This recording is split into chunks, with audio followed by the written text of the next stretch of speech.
Happy 4th of July week, everybody. Hello. Welcome to another episode of Brick and Mortar Visibility podcast. Excited to have you on board. Maybe you're traveling to the cabin. Maybe you're listening while you're doing some yard work, or maybe you're going for a walk. Whatever you're doing, thank you so much for checking in. I so appreciate it. And I am slightly geeking out right now because we have been talking about SEO and Google Business Profile here on the podcast, and it's really starting to kick up momentum. I'm super excited about the downloads for the Google Business Profile workshop, people seeing things and doing the work. It's super exciting. And you guys, here's the thing.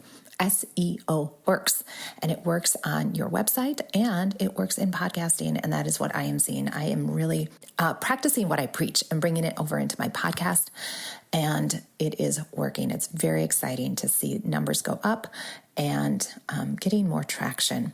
But here's the deal. It's consistency. And I have failed in that department over the past few weeks, and trying to get back on the bandwagon because of life. But it is all worth it. I'm super excited to be here.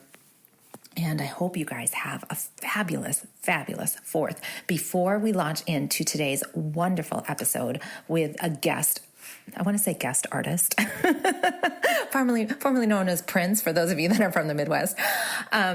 We have Racheal Cook with us today, and I'm very excited for you guys to learn from her. And we just had a beautiful conversation. But before we dive into that, as always, go grab your social media post or post that you did this past week that's evergreen and bring it on over to your Google Business Profile. And if you don't know what I mean by that, you need to grab my workshop. It's completely free. So come on over and grab it.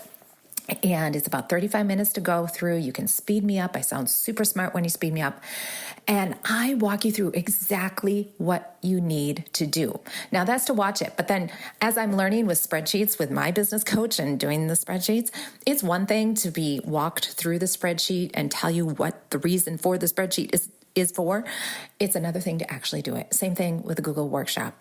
I tell you exactly what you need to do. Here it's all laid out, how to get there, what to do, how to do it, how to maximize it, how to do all the bells and whistles. But it's going to take you some time to do that, okay? If you have not done your Google Business Profile, if you haven't optimized it, it's going to take you some time. So set aside 90 minutes to 3 hours. And I work with people one-on-one to get that done, to get the job done. And once you get it done, y'all, it's done. Then we get to do the fun work of just consistently, keyword there, consistently bringing over content to the Google Business Profile and your website via SEO rich content via your blog. And then you get to be the only option in town in your industry. And you know that is the best thing and place to be. There is nothing greater when people walk into your brick and mortar business and they say, oh, I found you on Google. And then they go talk to their friends and it's all verified or vetted for them that, oh yeah, that's the place to go. They're great. You guys, it's awesome. That is where I am in my business. And there's nothing better when people just go right to their phone, search their need. You show up first, no questions asked, because you have the highest rating. Your reviews are stellar, and you have content that's current. And then they just go, hey, I was thinking about taking dance at the dancing house. And then people go, oh yeah, absolutely. That's the place to go. That's the place to send your kids. That's the place to go. Oh, my grandma takes class there. You want to be the no-brainer option for people.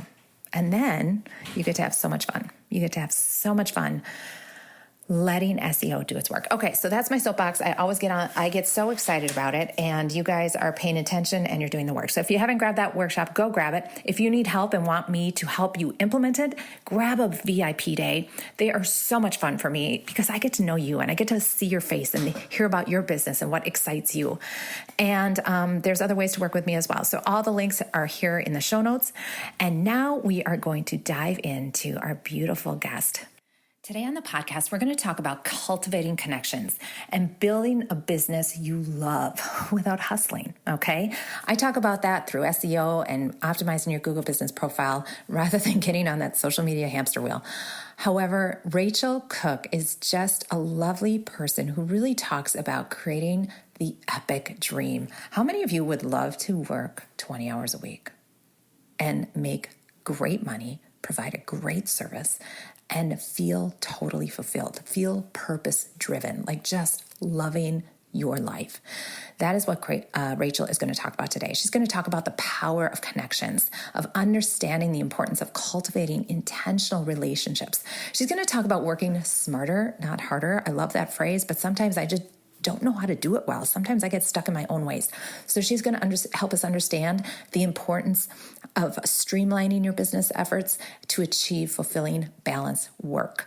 And then the freedom to be you. And that's why I wanted to bring in this episode today, because we live in a country, I'm in USA, and we are a free country. And how lucky am I? My dad always said that. My dad always said, you don't know how lucky you are to be born where you are.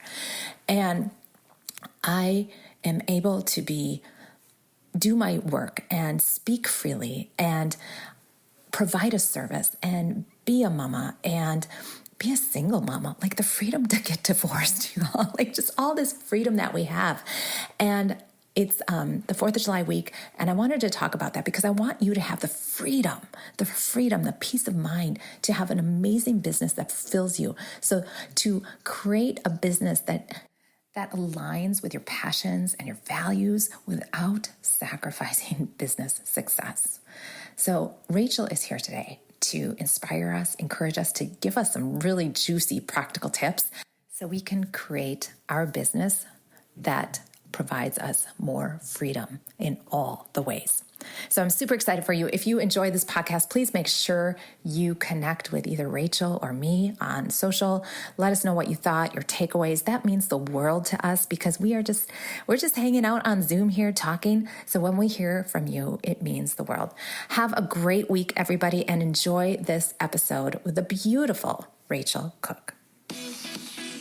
Are you a brick and mortar business owner that has put your blood, sweat, and tears into creating a storefront that lights you up and serves your clients really well, only to be frustrated that you're the best kept secret in town? If you're not hearing your new clients say, I found you on Google, then you are in the right place. Welcome. My name is Melissa Rose. I'm a mom, a brick and mortar business owner, and your straight shooting visibility coach. I've cracked the SEO code to becoming the top choice on Google in my industry. And now I'm sharing the secrets on this podcast. Get ready for stories, fail-proof strategies, and practical tips to elevate your brick and mortar presence to the top choice on Google. Let's get real because we're going to make your business the only option in town. Racheal Cook, welcome to the Brick and Mortar Visibility Podcast. So great to see you after finally getting our schedules to align.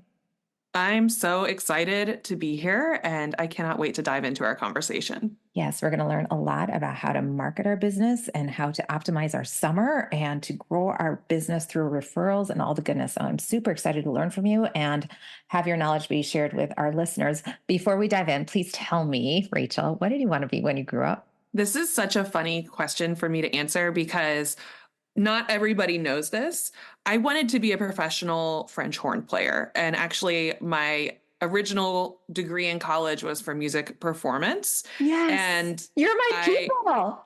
So that's my background. I started music when I was really, really young. Oh. And I, like many people, did not want to do what my parents wanted me to do, which is run a business. Both of my parents are small business owners. Okay. But what happened was I got into the School of Music and I started accidentally starting businesses. Of course you did. Because being raised with entrepreneurs, you kind of get the I can figure it out gene. And if you are in the School of Music, when you get to being a junior or senior, you have to do a senior recital, which is a solo performance, just you and a pianist. And it's a big deal. Yeah. Like you're wearing the ball gown, you have the whole auditorium filled with not just friends and families, but like everyone from the School of Music. Your peers, yeah. Yeah. And so afterwards, everybody hosts a reception. And I come from a massive family. So I'm the oldest of 15 cousins. My mom is one of 6. My dad is one of 4. Like it is a massive family. And so for me, I was like, I can do the reception. So I just started a catering side hustle in college, being like, yeah, have your reception. I'll host it and cater everything. And here I am in my like college apartment, making like crock pots of meatballs and cheese trays and veggie trays. But that was kind of the start of me realizing like I have that ability to just be like, yeah, I can do that. I can figure that out. Yeah. And it was way more lucrative than my career path as a professional musician was going to be. So I ended up switching to business and entrepreneurship. And then I started another side hustle in college because I went to a major university, and it turned out that if you are in a field and you're a really good student, if you understand accounting and finance and econ, the academic departments will pay you as a tutor. So they were paying $15 per head for tutoring. And I was sitting there going, well, why do I only have to do one at a time? What if I get a group of 10 student athletes who all need to pass accounting? And then I'm getting paid $150, $200 an hour to prep kids for their accounting tests and their econ final. And so I started that business. And so I realized pretty quickly that I was going to go into entrepreneurship because that ability to just figure out how can I do better than a crappy part-time job in college really helped me get through a really time where I was broke Yeah. as a joke and needed some ways to get paid while also getting through, Yeah. working my way through college. I love it. I love it. So you're a music person first and foremost. Do you still play music? Do you still have it in your life some way, somehow?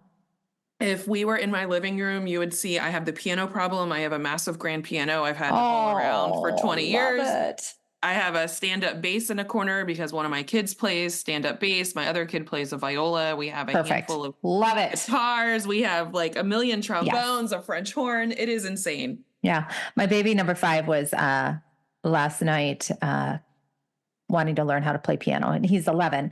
So he's the only one that I did not make take piano lessons. So he got gypped out of that, which everybody like, oh my gosh, he didn't have to take piano lessons, but he now wants to learn and is pulling out the app and learning how to do it. And he's got the most beautiful singing voice ever. Just, oh, melts my heart. So yes, I'm a music person. I was a music theater major. And I was just talking to a parent in my studio whose daughter is really, and this is for the listeners, daughter is really into dance and showing that she really wants to do it. And you can just see the fear in the mom's eyes, like, oh my God, my daughter doing dance, what is she going to make a living at? And I'm like, there are so many friends of mine who were in the arts and like full on in the arts and are massive like business owners, executive directors of organizations because of the figure it out mentality, of the practice and dedication that it takes in the arts to be really, really good. Yes. The discipline there, and a lot of us had those side hustles because we were good at our craft. Yeah. So then we were teaching others and we were able to organize and do that. So I'm just blown away at how many people in the art, like, don't, the arts are so important. So I'm so glad you're a music person too. And 1,000%. And like one of my kids my twins are going to high school next year. And one of them got into the visual arts program. And I had so many people like, are you sure you want Lee to go into that? Shouldn't they go into something more practical? And I'm sitting here going, that translates in so many different ways. Plus, they're my kids. So they're going to learn things in my business. Like already they're doing graphic design in my business. And I'm like, you don't think a background in art will be helpful in multiple ways in the future? Like everything is so visually driven. You need artists, you need musicians, you need people who see things differently. Otherwise, we end up in a world where everything looks like a concrete box. Oh, I love it. Okay. All right. There's our side tangent, y'all. All right. So I could talk all day on that. But let's get back to business because I enjoy talking about that too. So Racheal, tell our audience what you do, who you are, what you do, and who you serve. So my business is the CEO Collective. We specialize in working with women entrepreneurs who are running expert-based businesses. They are bringing their experience, education, and expertise to their clients in a variety of manners, but usually through service-based offers. And what we specialize in is helping them scale their business to multiple 6 and 7 figures without working harder and putting those system strategy and support in place so that they can do that without giving up their health, their family, their personal time. You can actually have a life while you build your business. Speaking to the choir. Yes.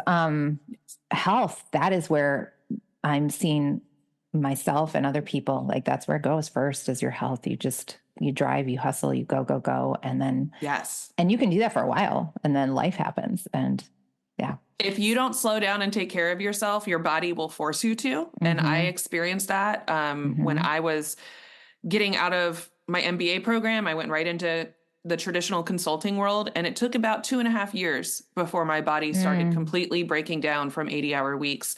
And that's when I was like, okay, there's got to be a completely different way forward. And that was the tipping point for me launching my own business, because I realized I could not do that. I could not give myself the next 40 years of just grind and hustle in a traditional environment. I needed to find a different way. Well, you're very good in hustling 80 hours a week in your own business, because so many people do that too. Then, they transfer that into their own business. So yeah, they bring terrible habits straight over and then never. And that's funny for me, because literally light bulbs go off when I'm talking to people, and I'm like, I've only worked 25 hours a week for the last 15 years. I set my business up that way. And so many people are like, but how do you do that? And I'm like, well, I designed it that way. I didn't try to retrofit it. You have to be very, very intentional with what you're doing, how your business model works, what marketing channels you choose, what delivery you choose, because there are some models that just won't work. So you have to be very deliberate and intentional. Okay, well, let's lean into that a little bit. So what does your typical week look like to get yourself to working 25 hours a week? So I follow what I call a model calendar. It's something I teach, and I've followed this forever, which is essentially time blocking. Like I have very specific blocks of time throughout my week when I do the most important things in my business. So Mondays are always my CEO day. I start it with a CEO date where I'm checking in on everything going on in my business. I have a whole checklist that I follow in order to really make sure I'm on top of what we had prioritized for our 90-day plan. Then I have my team meeting. And then after that, I focus on whatever CEO level development I need to focus on. Tuesdays are client-facing days usually. So most of my clients are all in a group container. So those calls happen on Thursdays. But on Tuesdays, I open up my calendar for one-off sessions. So most of my clients in the CEO Collective will have a one-off session with me a couple times through their time with us over a year. And so those are great, because that's when I know Tuesdays, all I'm doing is talking to people. I don't have to think about anything else. Just sit down, stay focused on the clients that I have on my calendar. Wednesdays are a no call day. I do not have any calls. I do not have any meetings on Wednesdays. Wednesdays are my chance to do deep work. And most of my role in my business is in the content side of things. So for me, that is working on my podcast, Promote Yourself to CEO. I'm working on wrapping up a certification program we've been running this year. So I'm always creating some sort of content on Wednesdays. And then Thursdays are dedicated to my group in the CEO Collective. And so they have multiple different calls going on. I have a strategy and support call that I run for the whole group on Thursdays. And then Thursday evenings, I have the certified professionals group that I'm wrapping up right now, who are learning how to use our methodology with their own clients. Then Fridays are Flex Fridays. Right now it's summer as we're recording this, so I don't work on Fridays. This is my time off. But I like to have that time in the event that I want to connect with people, have lunch with people. I have really made an intentional focus in Richmond, where I live, to build a lot of relationships here. And so almost every Friday I'm going out to lunch with somebody or connecting with somebody, because those relationships, one, they fuel me. Like you need people who are friends and colleagues and peers in your life. And so sometimes that's all it is just connecting on that peer friend level. And sometimes it's business focused, like, hey, let's collaborate and do this together, or let's focus on this thing.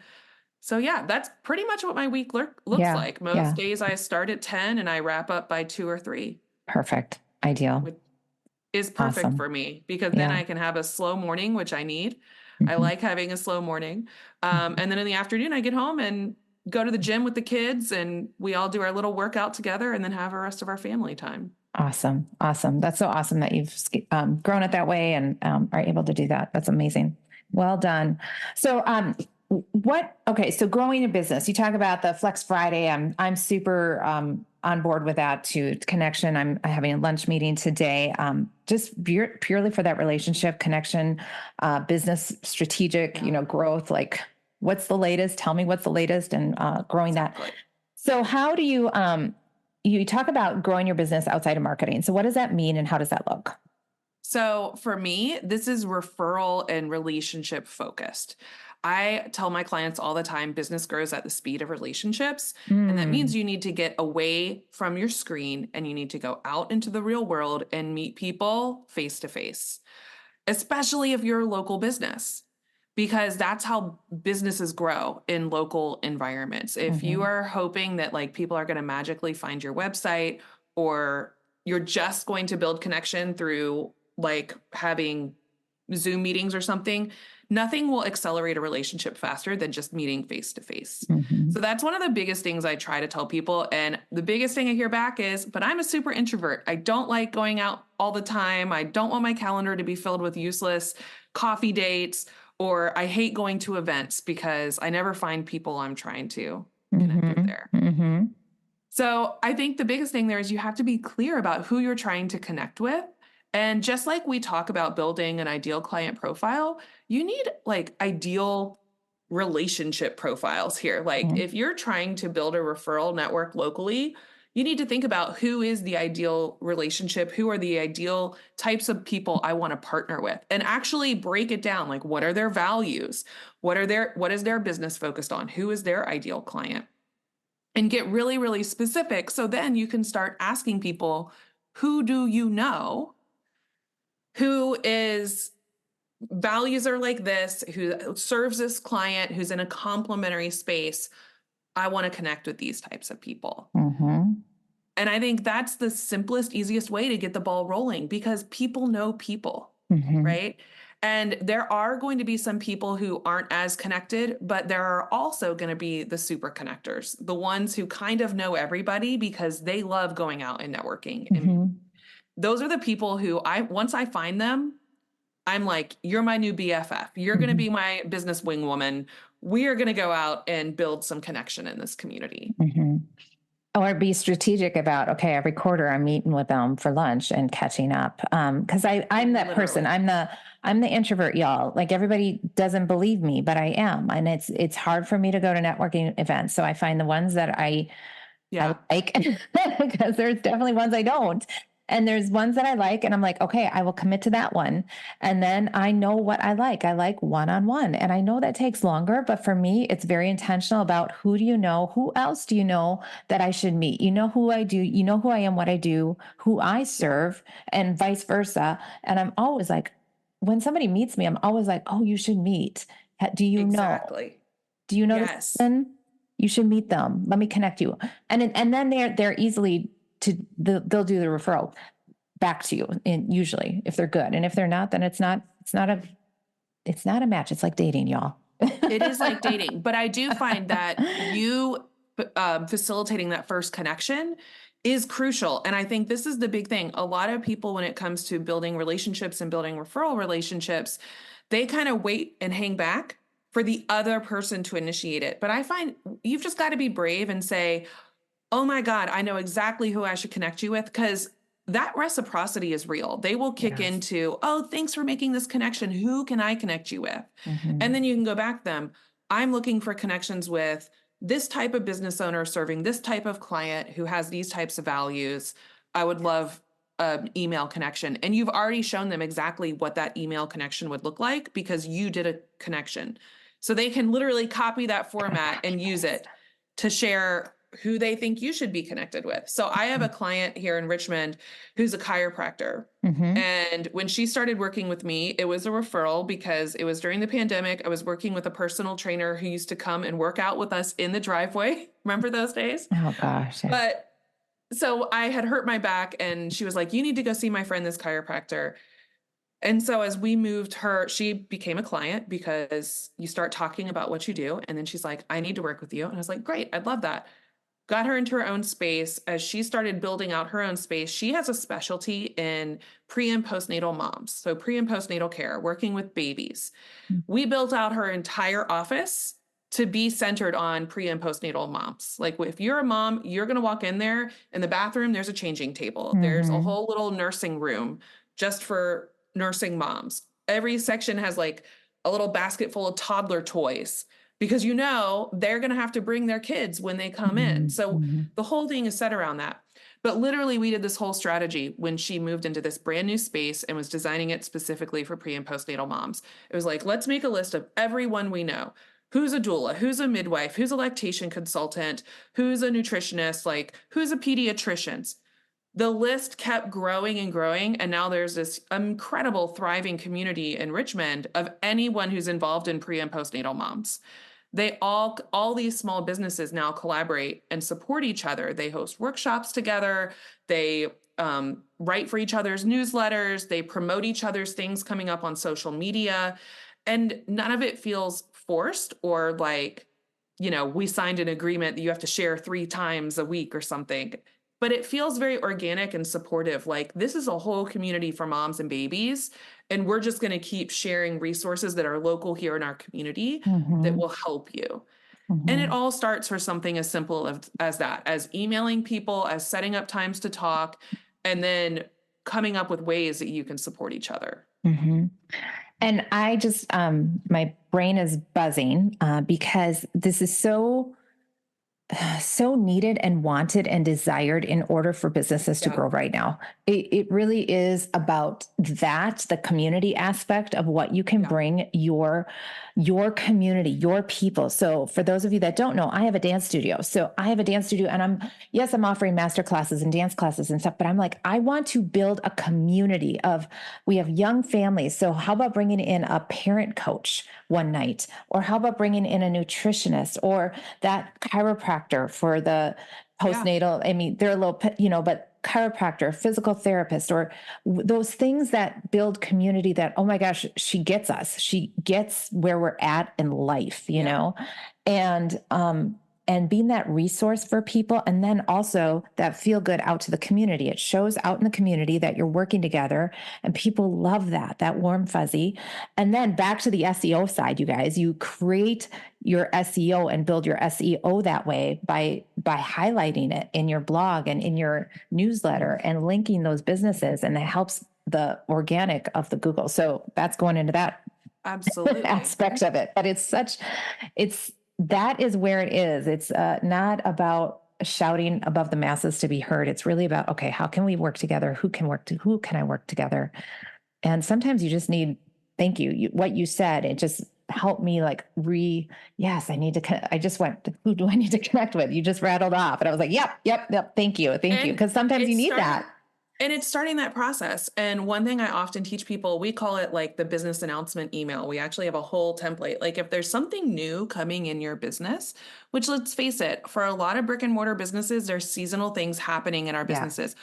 When is the last time you reached out to your local referral network to tell them in advance, here's what's coming up at my business? You're sharing that information with them and then you make it reciprocal. What's coming up on your calendar? When you start setting that expectation that we are going to promote everything in a communal way, what starts to happen is like, one, you don't need to depend on very expensive and time-consuming marketing, which is the biggest thing I hear from small business owners. Mm-hmm. The ads budgets get really hard and you have to really be an expert to make the ads budgets work. If there's any sort of uncertainty anywhere, they don't want to spend money on ads. But if you have a list of like 10 people and you are all saying like, hey, here's what's coming up this quarter in my business or this season in my business, could you share this a few times in your newsletter? And you give them the blurb, or on social and you give them the content. Suddenly it becomes really easy to spread the word with a very low lift. Mm-hmm. You're just asking these people and it's reciprocal is the big thing. It has to be reciprocal. You have to be willing to give and take with the other people. But I find just the act of keeping up with who are these people, reaching out to them, either having lunch in person, nurturing those relationships, and then once a quarter or once a season, telling them, here's what's coming up. Let's share with each other. I find that goes such a long way. Oh my gosh, it so does. It so does. like I said, I hope you guys are all like your brains are buzzing with ideas of who to connect to in your community. This is so huge. I've been in business 15 years and it doesn't stop. I just joked with somebody. I said, they always say running a business is like running a marathon, except the marathon eventually ends, but this one doesn't. You just keep going. You keep going. And Yep. there's always new people and new businesses and new connections to be made. It's so important. I love this. I love this. Um, so we touched on this business growth other than like the classic marketing. You Yeah. have a referral process. Do you want to touch on that? Yes, I do. Actually, I'm teasing this out right Yeah, now in my tease own it. community because this is one of the things that I find, and I kind of mentioned this before, is for most small businesses, when they look at like where their clients are coming from, I often give the assignment, where did your last 10 clients come from? And if 7 or 8 of them came from referrals and you don't have a clear referral process, you're just kind of crossing your fingers and hoping they show up, we got to implement some things. So the first Mm-hmm. thing I tell my clients all the time is you have to have a proactive referral strategy. And what makes it proactive is you're giving referral opportunities. Mm. What do I mean by that?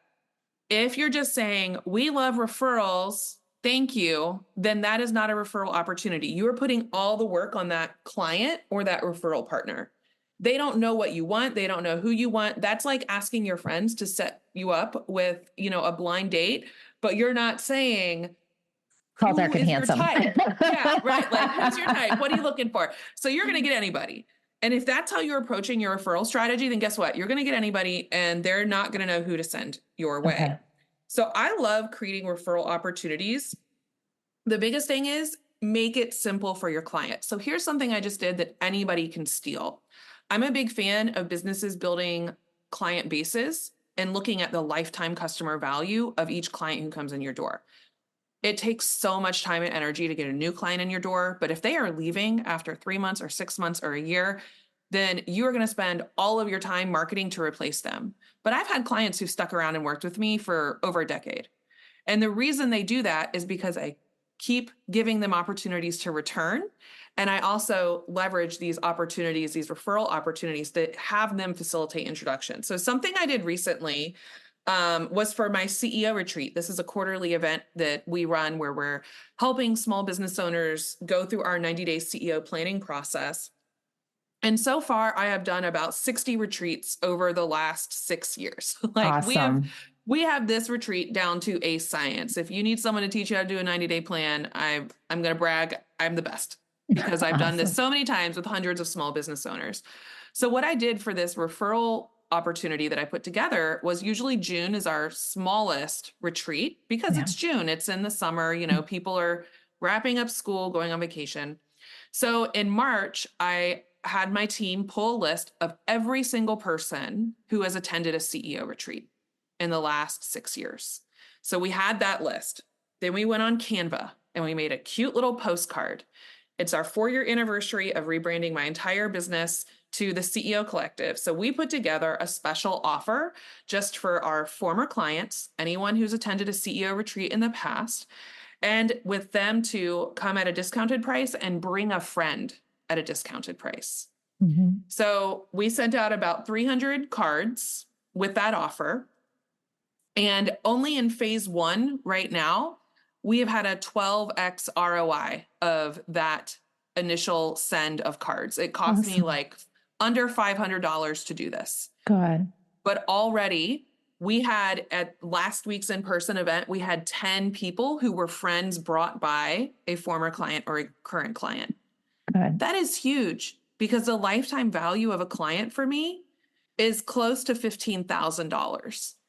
I didn't have to run ads for those clients. Mm-hmm. They all came in super excited. They flew across the country to come to this event because someone they trusted who has worked closely with me said, I've been telling you about this event. She just made this offer. You have to come with me. It was such an easy referral opportunity because yes, they paid to attend. They got a great discount, but it gave that client who had been telling them about coming to this thing the reason to be like, you can't miss this. I promise you it's going to be worth it. Mm. So creating referral opportunities is about making it easy for that client to bring someone. And Mm-hmm. these could be a client bring a friend offer. I love client bring a friend because it makes it feel like an easier way in for people, right? They've got a Mm-hmm. wingman coming into Mm-hmm. that event or that program or whatever it is, who's kind of going to show them the ropes and make them feel a little bit more comfortable coming. So I think Mm-hmm. client bring a friends are one of the most like underutilized strategies that you can put out there. Mm-hmm. And they can be so incredibly easy if you host events, if you host workshops, if you like you're a dance studio. I used to work with a ton of dance and yoga studios and fitness studios. Have a bring a friend event around, Uh-huh. introducing people to your studios. The number one reason that people don't go to a fitness studio, a dance studio, a yoga studio is because they don't know what to expect and they Yeah. don't want to feel out of Intimidating. place or Yeah. awkward. Yeah. But they're a lot more likely to go if their friend is going with them. Mm-hmm. So, Mm-hmm. how can you leverage that and literally turn every client you have into an ambassador who's now going to invite people to come to something? Mm-hmm. The big piece here, final note on creating this type of referral opportunity with a client, bring a friend, is having it be timely and having it be special is kind of important. If this is just kind of an all the time thing, like, hey, you can just bring a friend anytime you want, people need a little bit of like urgency and scarcity in order to take action, which I know nobody likes to hear about, but it's the honest truth. Anybody who does any marketing knows that it needs to be like a one-time offer or a once in a while offer so that it Mm-hmm. feels special and so that you get a lot of people to it. Okay. The good news about that is, though, you can create this in your studio very, very easily, right? You could Mm-hmm. you could create that by creating a one-time event that is all about bring a friend. It's all about bring a referral in. And the whole point is to be fun for them, to help engage them and help them see a little bit of a taste of what this experience could be like. It's a way for them to kind of test drive your community and your experience Mm-hmm. without a full membership or a full commitment like of classes or what have you. And I'm sure many of you listening, it's not new material, but it's nice to be reminded and being like, oh, we could tweak it just a little bit. And that's so much what this is, isn't it? Like Yeah. you'll hear stuff and you'll be like, they said it just a little bit different. I've been taking, I always give my students a ballet example. I've been doing pliés for 35 years, but you hear another teacher explain it and it's Mm-hmm. just this beautiful light bulb that goes, now I get it.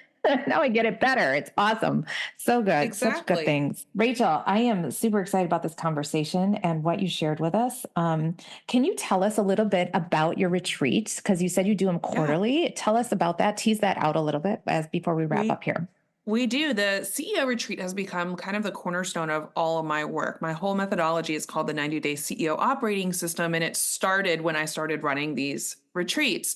So I learned early on in working with small businesses that a lot of the women I work with are amazing visionary entrepreneurs. They have these big ideas, big dreams, and where the disconnect sometimes happens is in taking those big dreams and ideas and reverse engineering them into check offable plans, meaning plans that you can then hand to your team and get support implementing, plans that we're going to change after a couple months because you forgot what your goals were. So we built this whole retreat around a 90-day planning process that is designed to build what we call your client growth engine. So that's your marketing, your sales, and your client delivery, and help you to start building more rinse and repeat systems into your business. We host these retreats every quarter. I host them in person in Richmond, Virginia, and I also host them virtually because I know that not everybody can come every quarter. But we are in the middle of I actually have one coming up this week. We have more coming up in September, December, March, June, every Mm-hmm. year for the past 6 years, not going anywhere anytime soon. But if you're interested in learning more, come check out all the details at theceocollective.com. We have a lot of videos and things of past retreats so you can get a feel for how we work and what we do. Wonderful. Thank you. Thanks for sharing that. And then you mentioned a podcast. Do you have a podcast? I do have a podcast. It's called Promote Yourself to Yes. CEO. I love podcasting. It's one of my favorite ways to connect and share with people. So you will find a ton of content. We have a Yeah. lot of resources over there. Highly encourage, if you're a podcast listener, if you like this podcast, you'll probably enjoy mine, where I get a lot more into the strategy and systems to build more rinse and repeat into your business, which is what really allows you to Yes. be able to implement a team and step out a little bit more so you can really enjoy the perks of being a business Amen. owner. Amen. So you can truly get to that 25, 20-hour work week, because that's where it is. It's Yeah. the systems. You can always make your systems better, tighter, leaner, cleaner. And I kind of geek out on it a bit. I recently received the benefit of having great systems. My dad passed away 2 weeks ago, and Oh my gosh. it was the last month of May. We were in hospital and then hospice, and coincidentally, that happens to be the busiest time of year for my studio, because that's recital season and end of year season. And my team was amazing, and everything was documented and there. And was it perfect? No, but it was pretty darn close, where I said, sorry guys, I'm on Voxer if you need me, but they didn't bug me. They let me have my time and with family. And it was just this bittersweet, beautiful moment of being like, all right, what I created, because we had a diagnosis It's for working. 4 years ago. I knew in 4 years I have to be able to step out at a moment's notice. And so I gave myself some time, but it just little by little. And just because you have systems doesn't mean they can't get better. And that's what I love, because that's the whole point of this. Nobody owns you. You get to run your business. You get to run your time. You get to manage your time and have your time. And it's the one thing that I just so appreciate being a business owner, is that I don't mind working. I don't mind working hard, but I get to decide when I work and how I work and where I work. So I love that you shared that, because that's literally one of the driving things for me. My mom has been disabled since 1987, and I knew the time would come where I'd have to step in and make sure to manage her care. And that happened right in 2019. She needed full-time nursing care. And so literally same, like I run her full-time nursing team. We have 8 different nurses coming in and out of her house, because my goal was to keep her at home. That's what she wanted. Yeah. And having a business that has allowed me to, I mean, I've got 3 kids, 14-year-old twins, 11-year-old. My husband's a stay-at-home dad. I'm Awesome. working 20, 25 hours a week. I'm taking care of my mom and paying for full-time nursing care and keeping her in her home, which is what I really wanted. I'm wrapping down my dad's businesses. And I think it's not a matter of if, but when your life will require you to be able to really test your systems and see how well they work. And I have to say, there's nothing better than knowing, like, if at a moment's notice, one of my mom's nurses calls and is like, we've got to take your mom to the hospital for XYZ, I can be like, no worries. I can send 2 messages to my team. They can manage everything, and I can go be with her. Yeah. And I think there's nothing better than that. Yeah. Knowing that you can be there for your family or the people that you care about, the people that you love. And I think that's what we as a society are all starting to wake up to, that being controlled, having our time controlled by other people and being told we can or can't have time off to take care of our life or our family, or being told, we can't have bereavement time. Yeah. Yeah. I'm so tired of all of that. I feel like this is how we do business differently. This is how we're setting up businesses for the future generations. It actually acknowledge and take care of our humanity and allow us to be whole humans, not just, robots who create something for the gazillionaires out there. Anyway, that's my soapbox there. And I'm a huge fan of making sure more women have that kind of freedom and flexibility. Yeah. Awesome. Well, I appreciate your work in the world of business here and sharing your knowledge today. I got so much value out of it. I took a lot of notes. I hope you guys did too. I have some great quotes from you. I'm super excited to share. So everybody check out Racheal Cook on her podcast. That'll be linked below. I will also have your retreat link below for people. Do you have anything else you want to share with our audience? Oh my goodness. I don't even know what's coming up in the next few months, but yeah, I would say the biggest thing is just go connect with me on the website, come connect with me on social. I'm ridiculously predictable because every 90 days I run a retreat. I think we'd get along really well because I'm pretty predictable too. I am the most predictable person on the planet. I love my routines and my systems because they keep me sane and they keep my business growing without a lot of stress. So I would love to share more with anybody who wants to learn about how we do that. Awesome. Well, thank you so much for your time, Racheal. And everybody else, we will see you here, same time, same place next week. Have a great week. Peace. Bye bye.